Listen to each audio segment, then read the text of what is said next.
Hello and welcome back to my live stream of When the Night Comes ReVamp.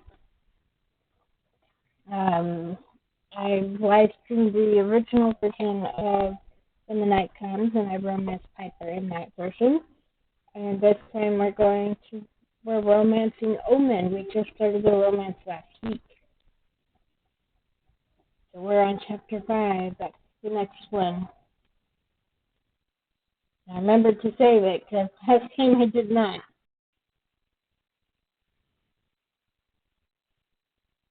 So I wanted to double check a bug.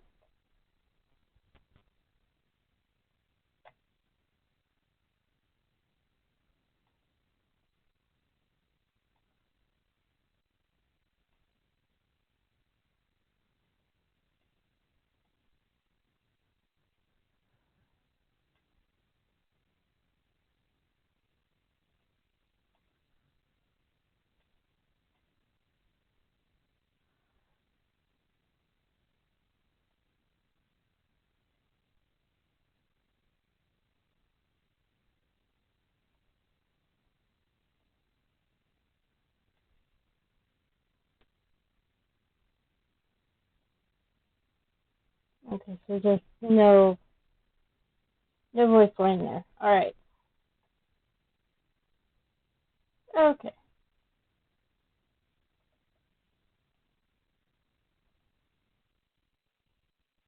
There's a voice line there that didn't match what was in the text on the screen. Okay. Strangely, I wake with a smile on my face. Despite meeting the thing that's been wreaking havoc on this town, and despite the fact that it rendered me useless, I'm happy. It feels wrong, but I can't ignore the way my chest aches when I think of Omen. When I think about kissing him. I laugh. I feel so much lighter somehow. So I can't take the feeling of that thing staring me down and sizing me up. I think of all the creatures I've encountered in my time as a hunter. I almost feel like there's something I'm missing. Is it a hybrid? A new species? We were always taught that it's unrealistic to believe that we've discovered every kind of creature that roams the earth.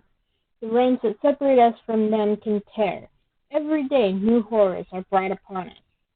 But every single one of my instincts is screaming and telling me that this is different, that it's not going to be simple. With great effort, I drag myself in the relative comfort of my bed and stare out over a surprisingly sunny Lunaris. I take a seat at my desk and decide to take a moment to observe the stolen notes that Ezra had kindly handed over.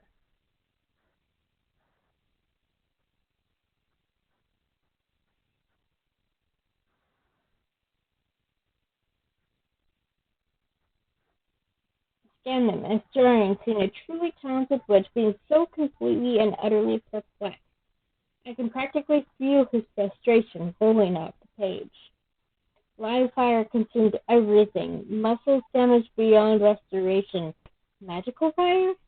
Can't reconstruct. A knees and skeletal flower. Scratched out. Doesn't work. Underline. Perhaps a memory spell to recall the events of death? A runestone should suffice. No good. It's as if the body doesn't remember the soul's essence at all. A creature that feeds on a life source? Perform ritual. Okay. So strange. Perform ritual on crescent moon. Scrying's a far shot, but at this point I've exhausted my options with the corpse, and she deserves a burial by now. Using extracts from the flowers, and the spell ascertained she was well terrified before her death, but nothing more. Can't even tell if it's death by burning or other injuries. Then finally, the page turn where he pressed so hard with his skill. I'm stumped. The complete lack of intact body would have certainly made his job hard, but which of Ezra's skill can test many spells to determine the cause of death. But all he encountered was failed spell after failed spell. I set them aside. I have no time today to delve any deeper.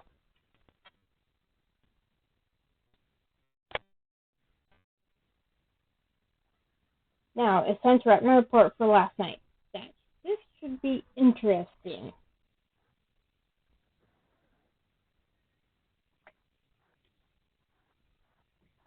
I check the conveniently placed clock outside of August's office door and take a deep breath. As I raise my fist to knock, I hear a crash. I forego knocking, pushing the door open to rush inside and check that everything is okay. I scan the room, seeing no August, but then see a pair of feet sticking out from behind the desk, then hear a string of muttered curses in a language I don't recognize. August? They pop up. Their hair is a mess and they have dark, dark bags under their eyes. Michelle, is it 9 already? I nod, clocking that their clothes are wrinkled, which is odd. Very odd. Wait, did you sleep here? They let out a quick, sharp burst of laughter, but seemed suspiciously nervous.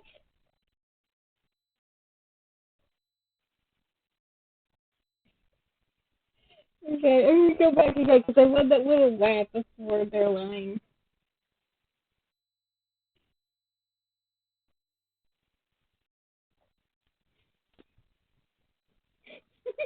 I love it. I stare them down, unconvinced. August? They cover their mouth with their hand, coughing quietly.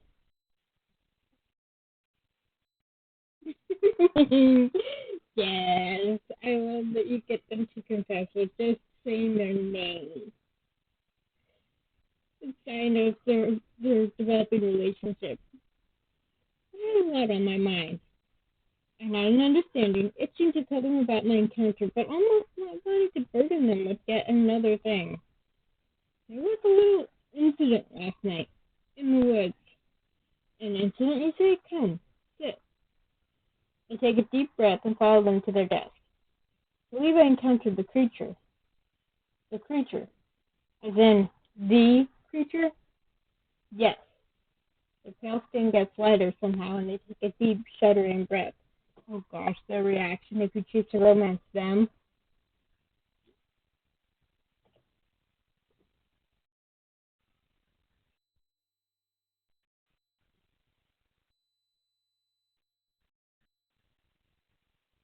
What about that? I settle in the comfortable chair opposite them. My mind is reeling as I think about how the hell I'm going to explain this. Firstly, don't think I'm crazy, okay? Okay. They don't seem convinced, but I continue regardless. James has been communicating with me somehow. So I can hear him, feel him, as if he's right beside me. Their expression remains neutral, that perfectly arched brow raised high. I assume that their silence means that they wish for me to continue. It's happened a few times, the most recent being last night. Pretty sure he's the reason I'm sitting here right now. He snapped me out of whatever thrall that thing had me under. Yep. Remember, James told the hunter to run. They process what I've just said with an unreadable expression, and I wait with bated breath, unable to get a read on their aura. Are they going to laugh in my face? Tell me I'm insane? I see. Well, I'm glad that he decided to help you, Michelle. To think what might have become of you had he not. I'd rather not imagine. I paused, my mouth agape, and perplexed. Not even a flinch? You seem rather calm. I expected. They raised their hands.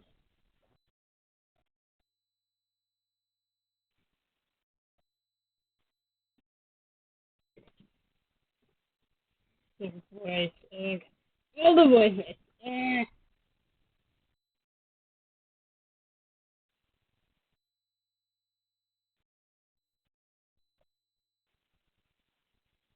If Hunter Lane has somehow managed to communicate with you, then so be it. We can question it and attempt to understand it if you wish, but I consider that statement, deciding that yet another thing to add to the list would be a hindrance to us all. That won't be necessary. You felt fine during all of this? Nothing else you wouldn't experience this connection? A grimace and August notices. I've been getting headaches, pretty intense ones. There's a lingering ache in my temple almost constantly, and it flares up whenever he's near. They press their finger to their lips, looking at me thoughtfully. Then they rise from their chair, walking to stand over me, wiggling their fingers in my direction. May I? Sure. Why not? You don't mind? I nod, trusting them to do what they have to do. Just close your eyes. It won't hurt. If you romanticize, they tell you to keep your eyes on them. Very sweet. I oblige, and I feel a distinct crackle in the air. The smell of ozone thickens my nostrils.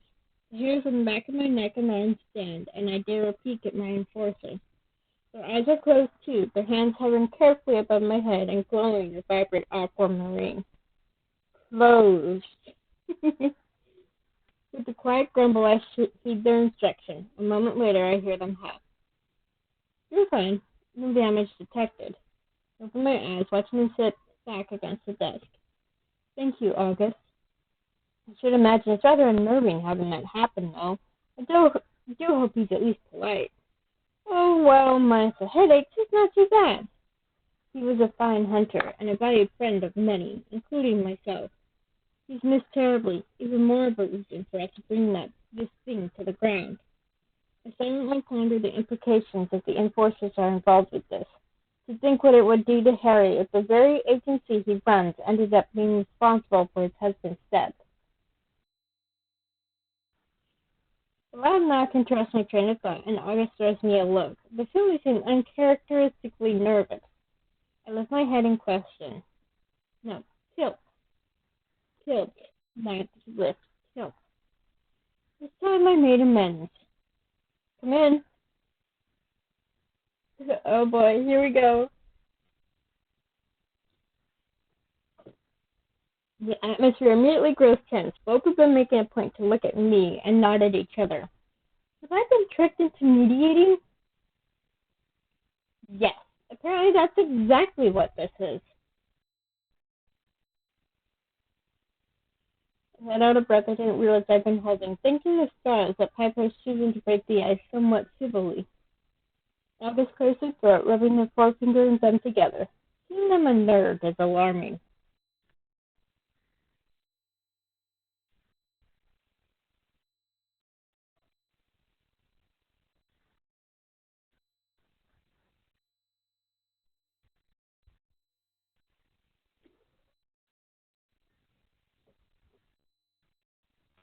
Oh boy. This is why voice acting just adds to a visual novel. She looks angry, but also a little defeated. I imagine this isn't easy for her. It wouldn't be for me if I were in her shoes.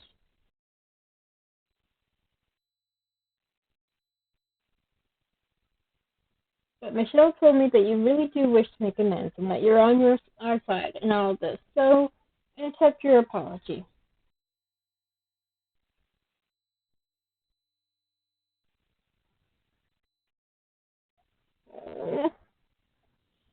Pepper courts a single brow, a smile creeping onto her lips. Well, I wouldn't.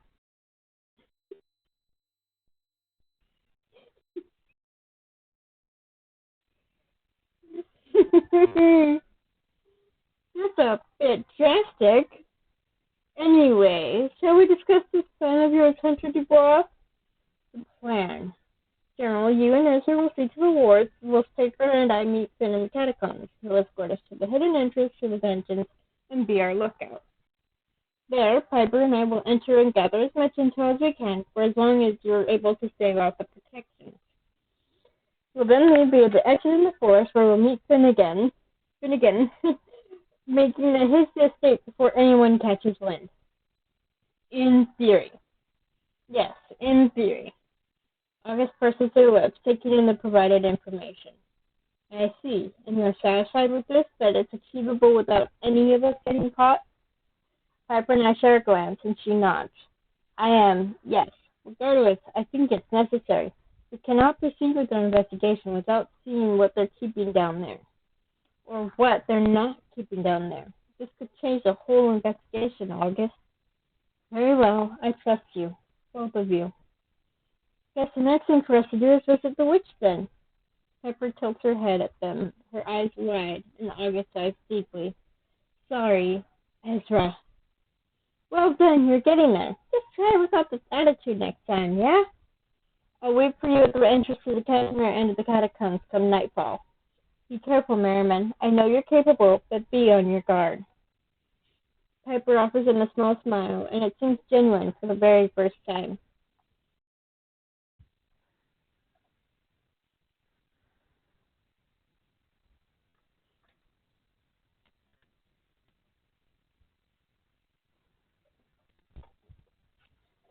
The shop is quiet, much like August as they stand stoically by my side. I spare them a glance, watching how they smooth their freshly pressed, clean outfit. Don't be nervous. Esther doesn't bite. Don't get sassy with me. Back in their enforcer uniform. I laugh at their non-threatening tone, and Ezra appears from the back room. Oh, good morning. August stares, almost as if they're paralyzed, and Ezra suddenly flicks his gaze to me, singular eyebrows slowly rising in question. General, didn't you want to speak to Ezra?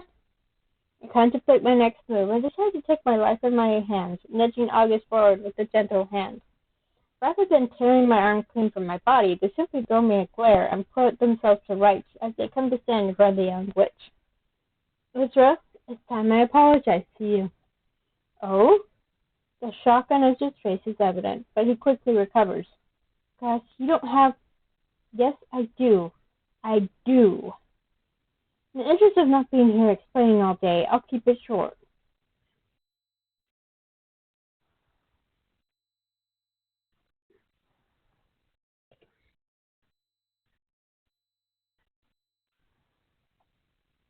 And I certainly shouldn't have treated you the way I did towards the end of your time under my tuition, nor the time in which we coexisted here. And I hope people noticed there was that little flash about the codex.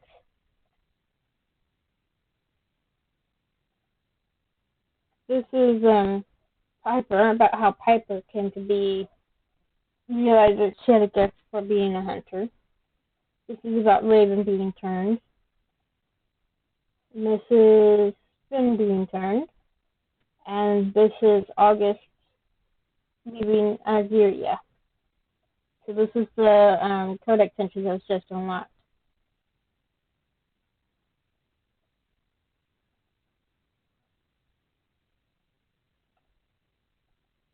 You know what Oberon and Lady Adalia were like. They always made comments about how you were surpassing me, about how disappointed they were.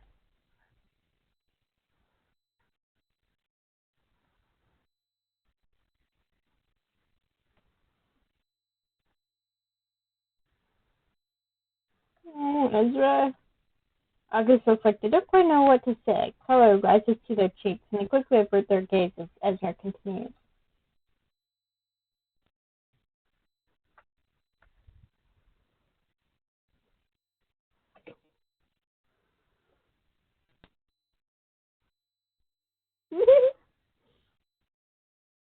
Oh, Ezra. They share a smile, and August looks like a different person. They stand a little taller, like a huge weight has been lifted, making a man suits them. I accept your apology.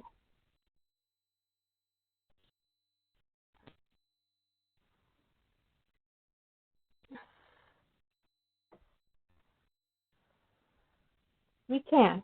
We will. So this is another instance where you get to ask both questions. So, ask about where they grew up. What was it like growing up in Algeria?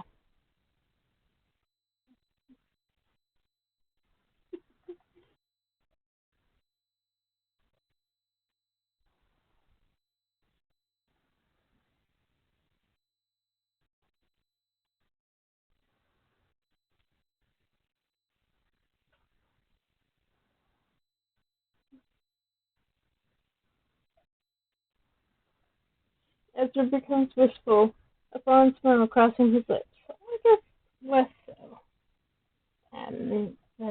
That was another codex entry unlocked. This is about the Willenheim Academy that August's parents ran.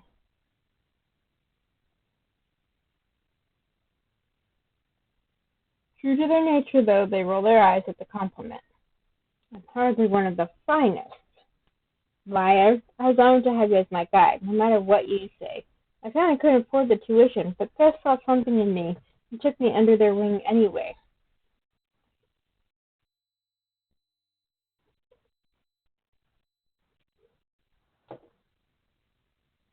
August grimaces, but this smile betrays them. She was just annoyed that everyone could see that people are able to flourish outside of precious academy. And of course, moving to Lunaris. What made you both move here? Harry had visited my parents' academy in search of new recruits, strictly witches. I no longer saw a future for myself in Arcadia. My parents had all but disowned me, and it felt good to be needed. The promise that I might do some good if I took up a position in the Enforcers was too perfect to pass up at that point in my life. Ezra clears his throat. Did you regret it? Leaving? A pause, but just a quick one, and August answers confidently. No, but I regret how I left. How I let my friend down. Everything happens for a reason, Gus. It's in the past. What about you, Ezra? The smile fades, softens. After my father passed, I felt a little useless at home. I worked tirelessly to raise money to buy my own shop. I just wanted to help people, like he always did, in his own way. Magic was really the only way I knew how, and Lunaris just happened to be the first place I might be able to afford to start fresh.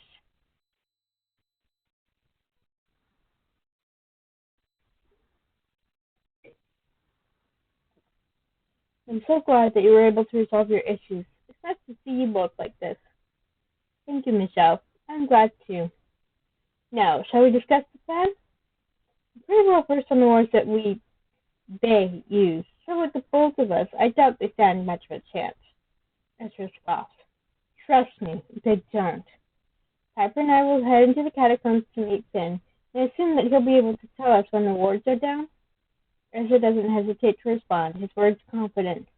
I can definitely assure that he knows. Our connection is very strong, specifically mine with his prosthetic. Yes, strong. Ezra blushes quite impressively and averts his gaze. Gus, please.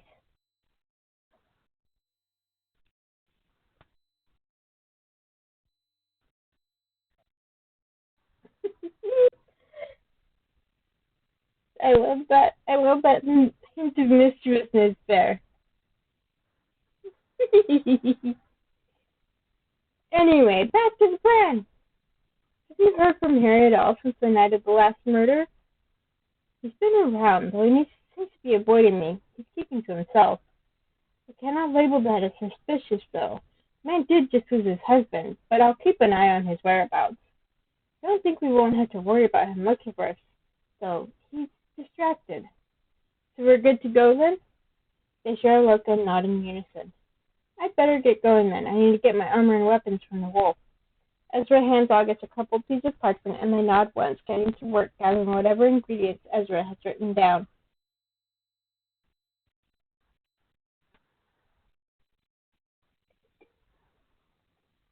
I will.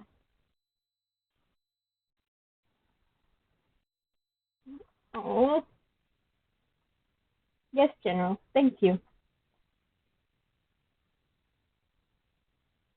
I head back to the wolf to prepare myself, now fully kitted in my armor, my weapons safe in their holster. I begin to slowly make my way towards the main entrance to the catacombs. The air is chilly, and the sun is already low in the sky. We must wait until sunset to ensure Finn and the clan can safely assist, but as each minute passes by, my gut feels heavy with anticipation. I hope this works. I hope we don't get caught. More for Piper and August than for myself. I have so many people relying on me, I absolutely cannot let them down. The flickering golden candlelight is almost comforting as I head deeper into the catacombs. I know I'm safe here now that I'm aware that it's only Finn's clan that lingers, but there's something about being down here that has my guard up. I smile to myself, thinking that the scariest thing that might actually jump out at me would probably be Raven. I turn the corner and find the place where Piper and I agreed to meet. There's no sign of her, but then I am a little early. With a deep sigh, I lean against the wall, listening to the steady drip, drip, drip of water upon the stone. Then Finn appears before me as if out of thin air. Oh, this is the outfit that he wears if you go to the Lunaris festival with him. Very elegant and sexy, isn't it? Notice the lack of buttons? Gotta show off that impressive chest. Nice. I greet him with a smile, pleased to have some company. Hello, Finn. Merriman late, or are you just a stickler for being on time? I shrugged, pushing away from the wall. The latter. I doubt Piper is ever late. The grin that crosses his face tells me otherwise. Oh, you'd be surprised. I could tell you some stories that involve too much rum, and he stops, rolling his eyes. Maybe another time. Piper emerges from the shadows, her eyes carefully fixed upon Finn.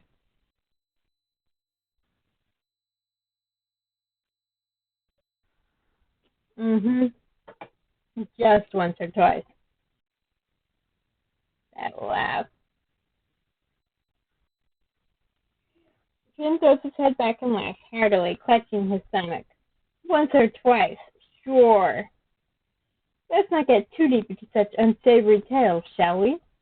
He quickly straightens up, his smile fading. The way his eyes widen, telling me I definitely do want Piper to get into such unsavory tales. Alas, maybe at a more appropriate time. Remind me to take you to the tavern for a drink, but we should really get a move on. Piper nudges Finn as she passes, winking at me as we fall into step, him trailing quietly behind us.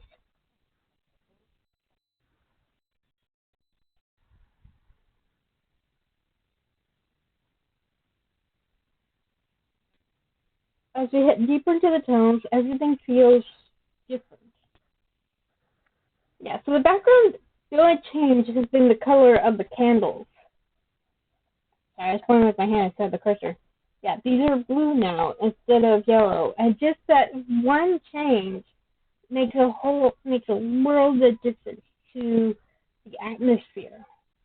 Just like changing the harmony of, well, the key of a music piece can shift the mood from something light and happy to something dark and grim. There's no longer that comforting golden glow of the jagged stonework, now illuminated by a nervingly still, vibrant blue mage light. Piper's demeanor changes, and I hear Finn pipe up behind us.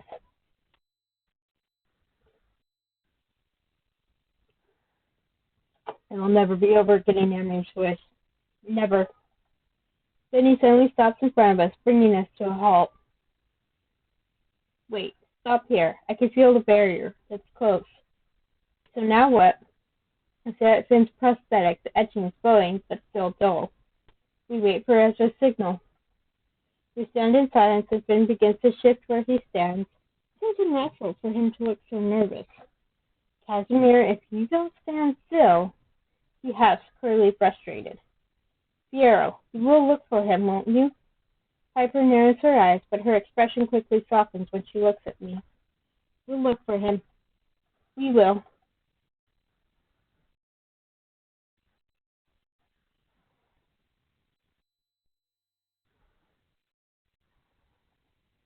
Then Finn's arm begins to run, the markings coming to life and illuminating the tunnel. He looks down at his glowing palm, flexing his fingers, and he smiles. It's go time.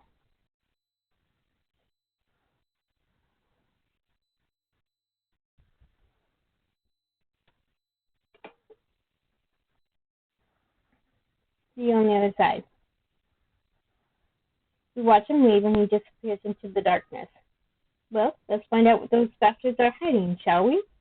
I sigh, wondering what we do if we find nothing. This is all a dangerous waste of our time. If anything. Piper scoffs, nudging me in the ribs with her elbow. It's all right. If we come up short, we'll just go back to knowing fuck all. Comforting. Really, really comforting. Yeah, if you romance Finn or Piper, then you get a chance to kiss them at that point. And if you romance August or Ezra, then you kiss either of them in the shop after you finish discussing the plan. Surprisingly, well maybe not, the entrance to the dungeon remains unguarded, and that unnerving yet familiar blue mage light guides our way. Piper eagerly rushes towards the first empty cell, eyeing the small, frail, sea-like creature that's huddled in the corner. She picks up the clipboard that rests in a wooden holder beside the door. I remember you, not one of my catches, but a good one. The Fae lifts her head, smiling and exposing a row of shining, razor-sharp teeth. She snickers, the sound more of a hiss than a laugh. We move to the next during the sun, checking the paperwork. A demon this time, its power subdued by the enchanted cuffs that anchor it to the wall. Piper scoffs, clearly unamused as we make our way down the road, finding no hunters, no Aya. Bullshit, she has to be down here somewhere. Eventually, after what feels like forever, we find a cell that piques Piper's interest. In the shrouded darkness, I see a set of startling crimson eyes staring back at us, and a figure cautiously approaches. He looks for a vampire, his clothes hanging off his slender frame, his cheeks drawn and cut far sharper than what the beauty of his immortality has already afforded him. Piper surges forward, curling her fingers around the thick iron bars. Piero, what have they done to you? Piero. Piper, what are you doing here? His voice is deep. I try and fail to get a read on his aura. Oh, you know, just taking a stroll. What do you think? His bright gaze fixed to me, and he shakes his head, his blank expression unchanging. You'll get no reading from me, Hunter. Then I remember, he's an empath, skilled in both masking his own emotions and reading others. I wonder just how powerful he is. Finn and the clan have been looking for you. He blinks, his movements groggy. Don't doubt that. Please, tell them not to try and break me out. There's no doubt that Finnegan will be dramatic when you tell him of my whereabouts. Of course he will. Piper grabs his notes, cutting loudly as she scans the page.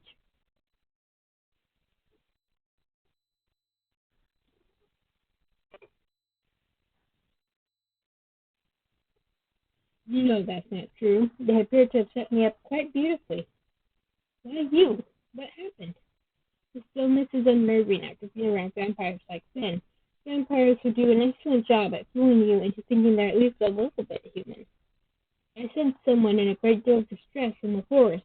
I don't want to rally the whole clan for something that was likely insignificant, so I managed to convince Finnegan to allow me to investigate alone.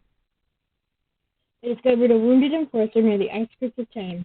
They'd been bitten, probably by a wandering youngling by the look of the mess that it had made of them. I tried to help, to assist them in getting back into town, but I quickly realized that the enforcers had me surrounded. They apprehended me, and I've been here ever since. Piper growls, roughly shoving the clipboard back into its holder. What the fuck are they doing? Harry struck a deal with your clan long ago. You don't cause any trouble. If anything, you do a better job of keeping the town safe than most of the other hunters. Piero blinks at her, his mouth twitching ever so slightly. No good deed goes unpunished, Piper. Okay. I hope that is a reference to Wicked, because his name is the same as similar enough to a character from Wicked, and one of the songs is called No Good Deed Goes Unpunished. So I certainly hope that's a Wicked reference, because I always think that when I get to this part.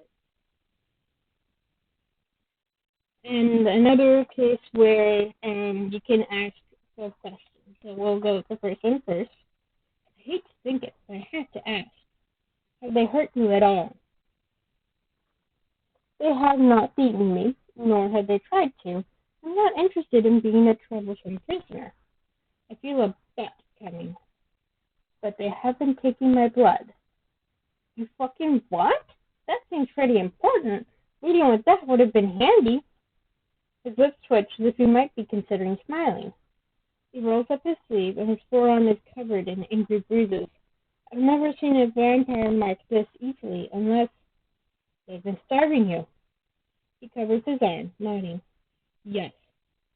Piper's gaze is fixed firmly upon the ground, her brows furrowed. She's restless and agitated. I am, too. What could they possibly want your blood for? I wish I knew. None of this makes sense. Have you seen any humans being brought down here, specifically hunters? They keep the others far away from me, as you can see. He's right. There are at least 5 or 6 empty cells between him and the next occupied one. So I might have sensed something. It seemed at first it was my hunger dulling my senses, but his brow furrows. I'm confused about what species they are. Their sense is unusual. Unusual how? This is human, but it also isn't something I'm familiar with either. No creature that I've ever come across, anyway. And I've lived long enough to know when something isn't right, when something is new. I look at Piper, and she's doing everything she can to avoid eye contact. She's thinking about Aya. I can feel worry rolling off her in waves. Piper? Zero offers her a sorry look, the most animated he's been thus far. I suspect that he could feel her pain and her anger. I wish I could offer some clarity, but I cannot. All I know is that your enforcers aren't the honorable agency that they claim to be. Something dangerous is afoot. She visibly deflates, her shoulders sagging and her balled fists relaxing. What are they doing? I've taken my life to these people. So have you. I nod, a lump in my throat. I feel sick. Everything inside me screaming, telling me this is all wrong. If Aya has been here, there'll be a trace. There has to be. You're right. We should keep looking. Across the bar, getting closer to Piero. We can't set him free right now, not when we don't know how much time we have, but I won't leave him here to wither and die. We'll get you out of here. Soon. Somehow, I don't doubt that, Hunter. Piper tugs at my sleeve. We may not have much time. Piero quietly sinks back into the darkness of the cell and watch him settle upon the ground. It pains me to leave him, but I know he'll be okay. He survived, Levi. He could survive this. That's true.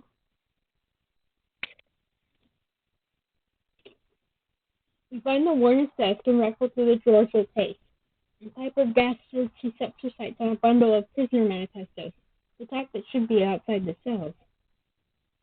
These are incomplete. How are they tucked away in here? She reads them quickly, her eyes frantic as she scans the messy writing. I see her resisting the urge to crumble the parchment. She hands it to me and turns away, her hands in her hair. All the others occupied cells had their paperwork neatly displayed outside, listed as their species, arrest date, offense, and abundance of useful little details to keep the enforcers busy. But these two apparently hidden sheets that Piper has given me are different. General Aya Walker and General Azazel Ripley. Who is this Azazel? Piper turns to face me. The hunter that Alcor fought with.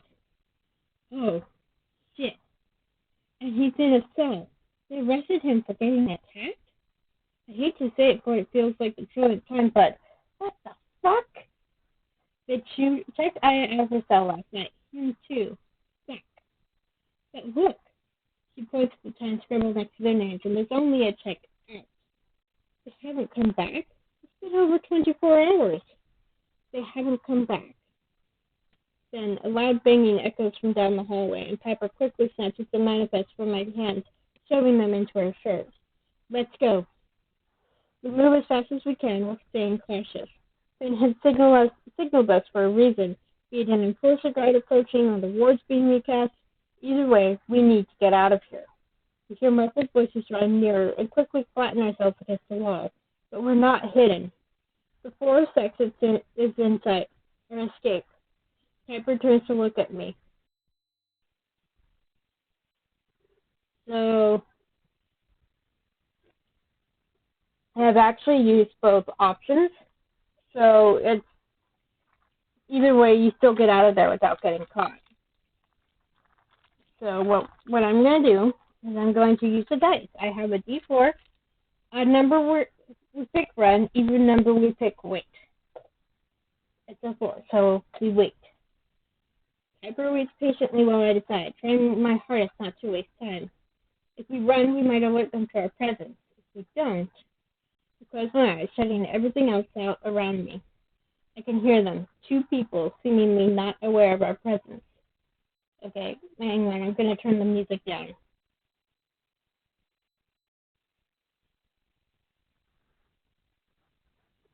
I can't even hear myself talk. 2 people, seemingly not aware of our presence. Yet. Casual conversation, footsteps drawing nearer from the dungeon entrance, far away from us.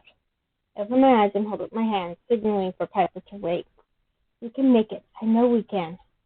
I shake my head, listening, waiting.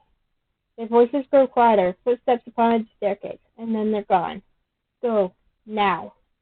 We step forward, pushing open the heavy door with ease. Cool, crisp air hits my face, and I spot a tall figure waiting for us.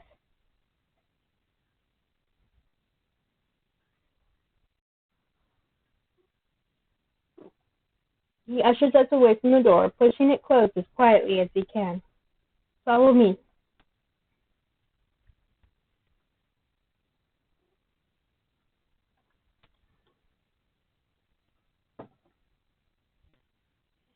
He leads us just a short distance away and into a small clearing where we can still see the surprisingly well-hidden dungeon exit.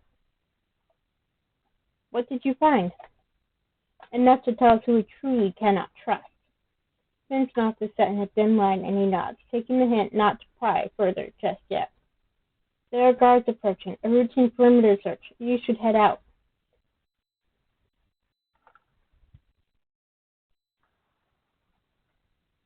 She pats her pocket where the manifests are safely tucked away. Just what I've always wanted, being left alone in these fucking woods again. The clan are scattered around the forest. If you see the creature, don't engage it. Not after what happened to Michelle. Piper nods, her face grim. Later. I turn to Finn quickly, needing to tell him about his friend. Fiero's in there. He's alive. Well, you know, ish. He's alive. I smile at his obvious glee. We found Fiero. We found evidence. We got in and out without getting detected. Tonight was not wasted, and neither was it a complete disaster.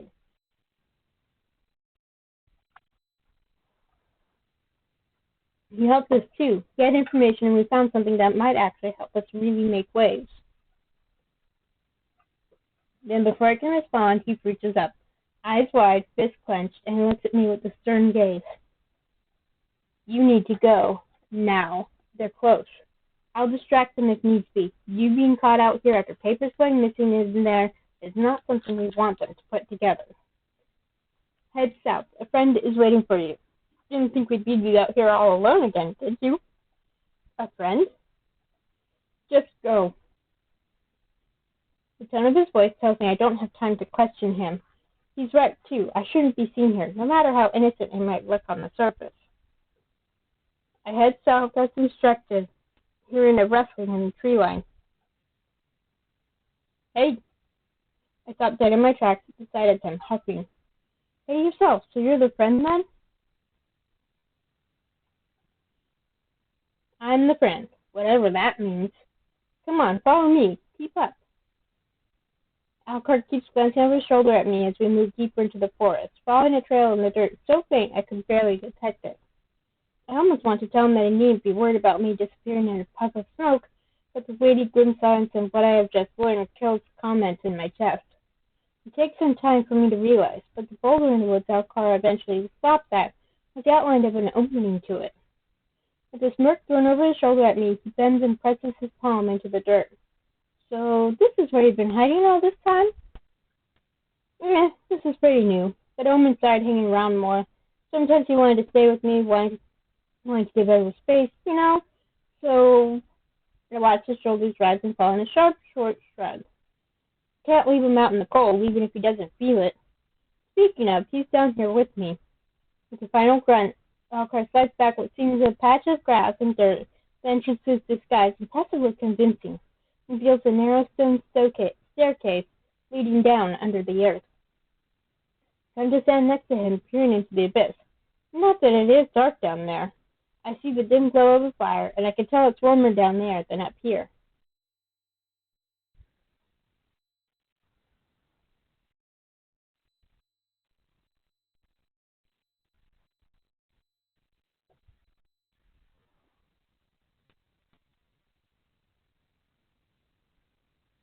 With a smirk, he beckons me to go on ahead. I oblige and hear inside the hatch door close above our heads.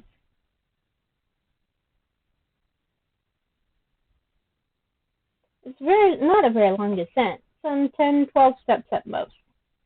I find myself standing in a circular, brightly but gently lit space. The stone walls partially hidden by curtains strewn about the place, softening the impression that it's, well, a cave. The strings of lights are clearly Ezra's idea. There are cushions and chairs on all sides of the room, though. I have to wonder if Alcar broke into Piper's house and take some decor notes from her. I resolve to ask him later. There's a familiar figure curled up and beaming on one of the couches draws my attention immediately. Michelle! Omen hops to his feet, dusting his hands on his trousers.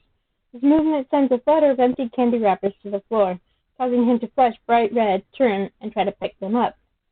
Alcar snorts as he comes to sit down next to Omen. Well, next to where Omen just vacated. He waves a careless hand. Worry about them later, or maybe you can do that burn-thing trick, right? Oh, Omen gives me a nervous look. Then his face relaxes, and he smiles. The wrappers catch fire with barely a flicker of his power and burn to nothing. It's the first display of his power Omen has shown me, and as he sits back down and picks up a cushion to hug, I think he's more relaxed than he's ever been. Alcar gives him a pat on the back and grins, gesturing towards me. See? It's all right. Yes, of course. Omen turns and regards me for a moment. Then he closes the distance between us and sweeps me up in a tight embrace. I reflexively hug back, surprise quickly thawing through at least, and the warmth that seems to sink from his skin into mine. Press a kiss to his cheek, and Omen chuckles, drawing away just enough to look at me with gentle eyes. He rests his forehead against mine, sighing.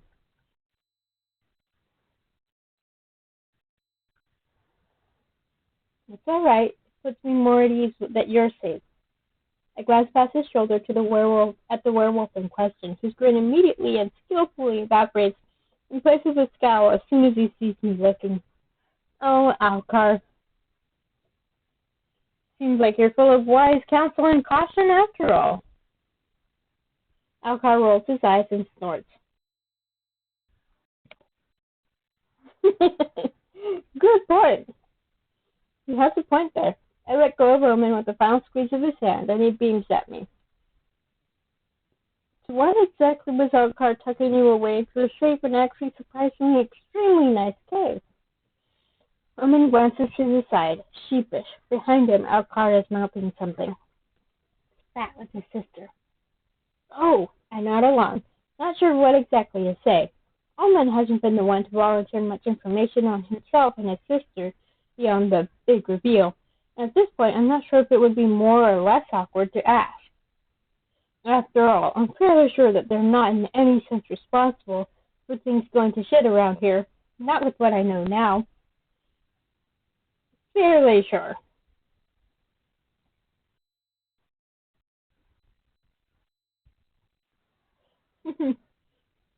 That's smart. Omen whips around to face him, and I can hear the fluster in his voice. I was not. Alcar shrugs lazily, shooting me a shit-eating grin, as though trying to rope me into the teasing. If it counts as teasing, I see the tail of Omen's hair already gaining a cherry red wisp-like quality.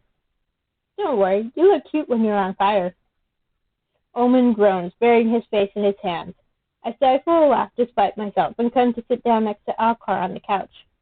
Omen gives me a sharp look, like I've done him a small betrayal, but joins Alcar on the other side. He picks up a cushion and holds it close to his chest. We sit in silence for a long minute, and it's the most peace I've had for a very long time, especially since coming to Lunaris. These two don't know much of anything, I realize. Well, perhaps not much more than me, even though Alcar has clearly been snooping around, and Omen possibly, definitely, carries his own bag of secrets. But at this moment, in relation to all of this, perhaps we're the same. There's some comfort in that. She'd not be the only one in the dark. Pass me the jar. I could see Omen startle out of the corner of my eye. When I glance his way, it's to catch the flash of guilt on his face, and then he bends over to retrieve something. He surfaces back up with a mostly empty glass jar of wrapped candies.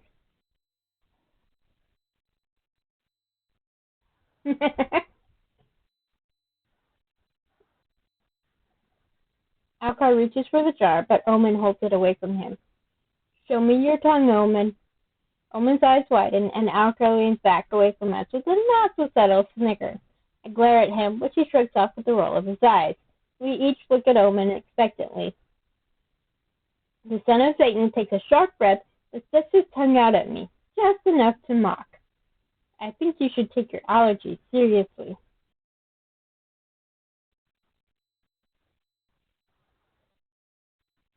Alcar laughs then, open and full of mirth, and not like any sound I've ever quite heard from him before. He ruffles Omen's hair, then gives his long ear a slight tweak. That's how you show him attitude, yeah? See? You're learning. From the best, I gather.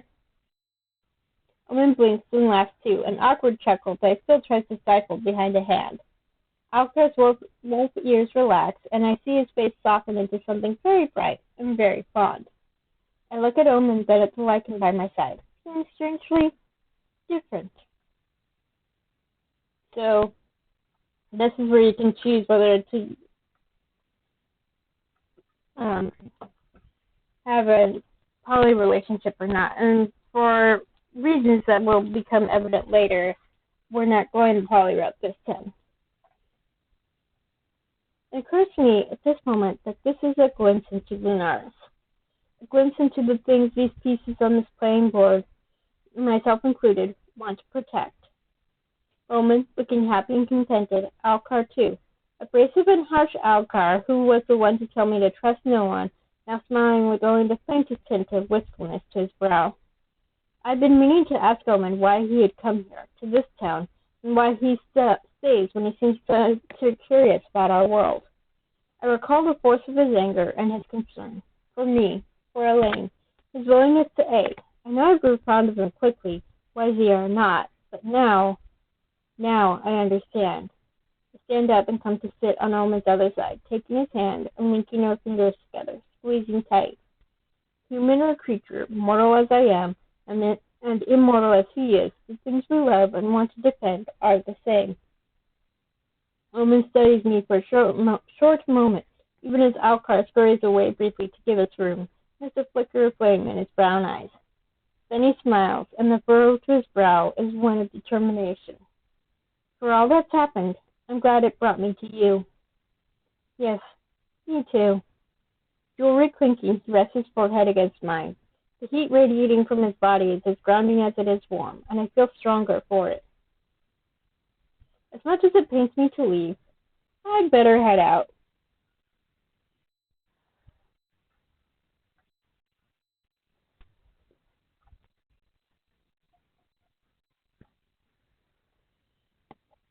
Good night. I turn, getting one final look at him before I head back into the forest. We're almost done here, people. But we are not going to continue with the next chapter. Because that'll just go way too long. I head straight for the shop when I leave the forest without incident, remembering my promise to Ezra and August that I'd let them know I was safe. I burst the door open and to spot Ezra and Finn in a somewhat heated debate. They both straighten up when they see me. Finn apparently too distracted to anticipate my arrival. His eyes are wide for a moment before he settles back into that implacable stillness.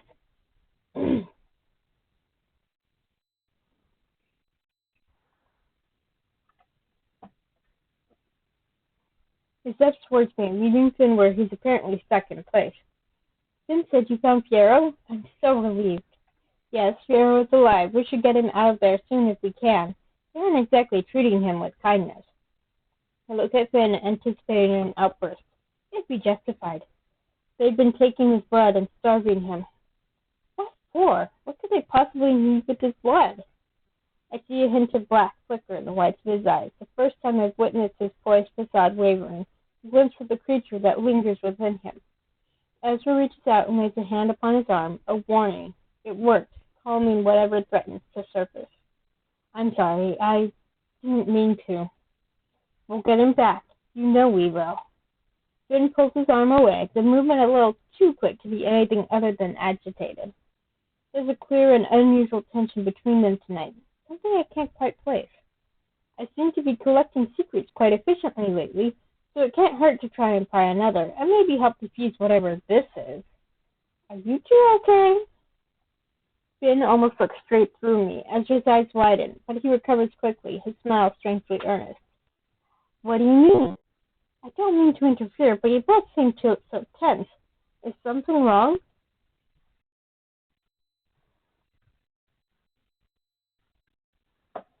That's true.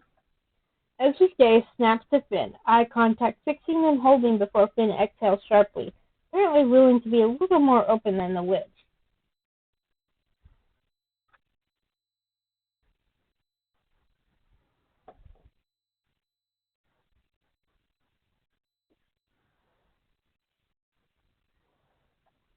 Ezra opens his mouth to protest, but Finn pointedly continues. He softens them, a fond look in his eyes as his gaze flicks between us. You cannot live your life with them breathing down your neck. I know what they do to people who they feel threatened by, or who they'd like to use as a scapegoat. Look at Bureau. You hold knowledge from working with them. They're afraid of you.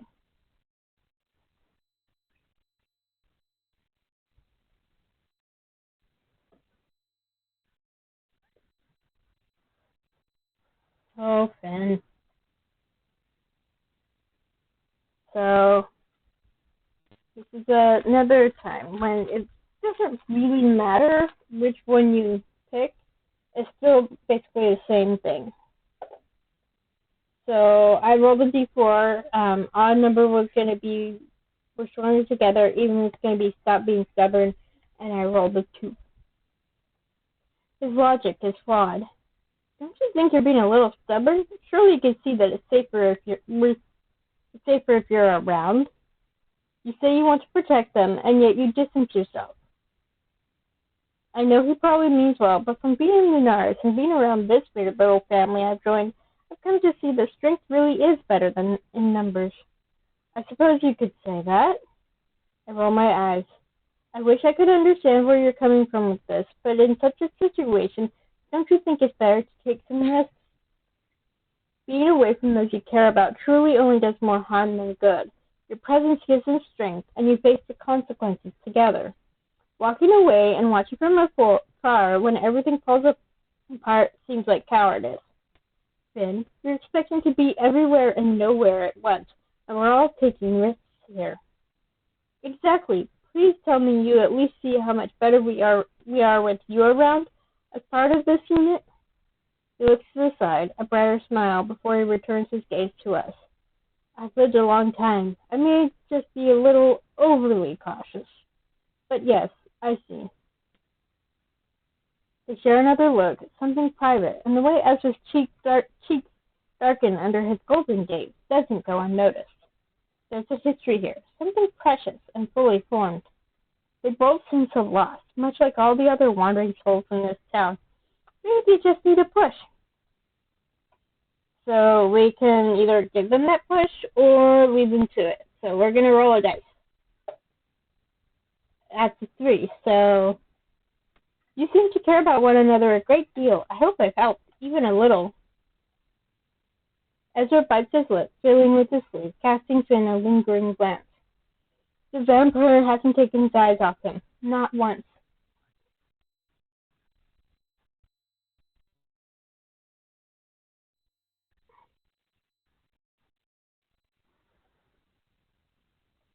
I do care about you immensely.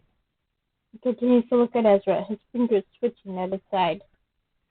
I can't bear the thought of you being dire consequences for being seen with me. But the thought of stepping back and letting it happen sickens me more. Silence hangs between them, between all of us, and yet they still look at each other like that. You should talk without me here. I mean, that would be nice. I groan, checking that I have all of my weapons upon my person before I make a keen beeline for the door. So this is obviously the part where you can choose to enter a relationship with both of them. Obviously provided that you picked one or the other for your romance.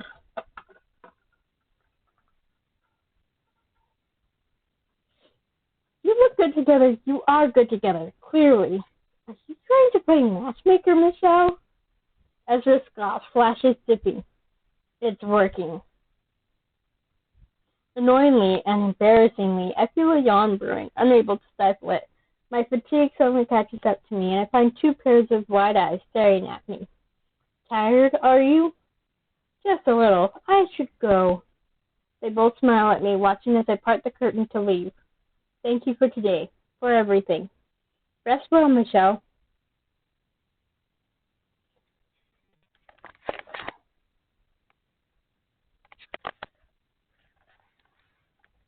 Okay, one, and then for today anyway. The cool air hits my face, invigorating me enough to help me drag myself towards my bed. I take a few steps away from the shop, and I hear a familiar voice calling my name. I turn when I see him. Yeah, if you romance Ezra or Finn, or both, then they walk you home. But anyone else, they find you and walk you home. Omen's tail, which has wound itself ever so loosely round my waist, slips away discreetly as I open the door to the wolf. More than 24 eyes look up from their business to stare at us. I can feel Omen withdrawing, almost hiding behind me. Protectiveness surges like heat inside my heart. I square my shoulders and raise my chin. Perhaps used to hunters telling them to mind their own businesses, the 24 eyes avert themselves immediately, like I feel glances being snuck in our direction. I take Omen's hand, squeeze, and jerk my chin at the stairway up. Hurriedly we make our escape, and don't relax until the door is firmly shut and locked behind us.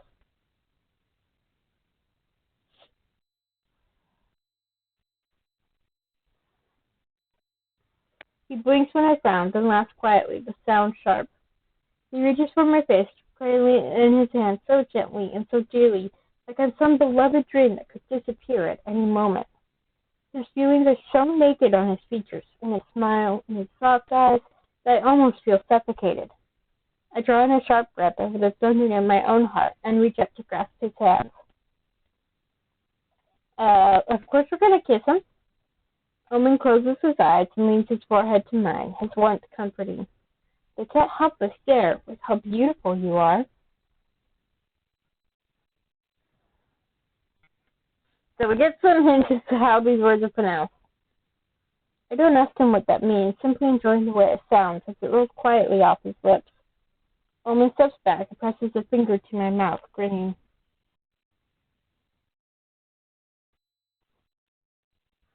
Oh, that's so sweet. He walks away, stepping back towards the bed, and I follow him. My hand settles on his waist, his arms falling around my shoulders. Our lips brush, and my heartbeat starts going triple speed. Everything has been so chaotic, so ground-shaking. Just want this one quiet moment with him. Just this one. Then, of course, fists bang loudly upon the door.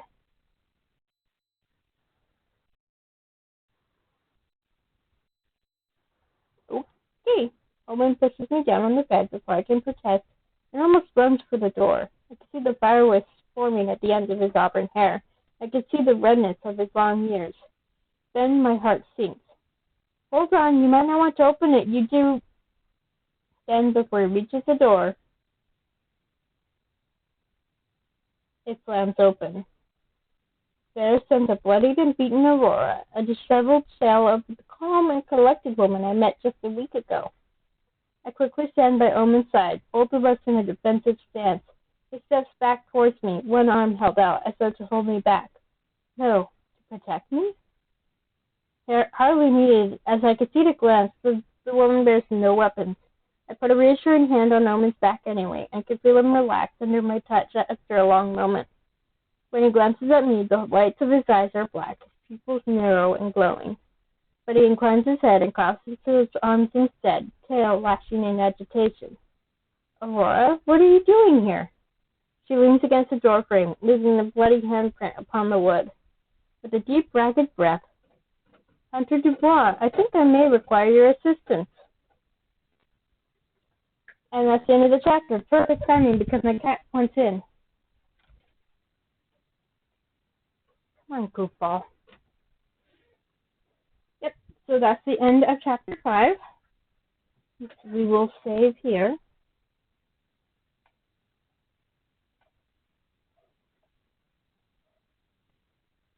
So next time will be Wednesday. I will continue with my Errant Kingdom playthrough. That one will be the Nomad chapter 4, which will be when you get to pick their romance. And then I will continue with When the Night Come ReVamp next Sunday with chapter 6, and you'll find out what the hell happened to Aurora. If you said this already, you already know. But I am going on the exception that you haven't.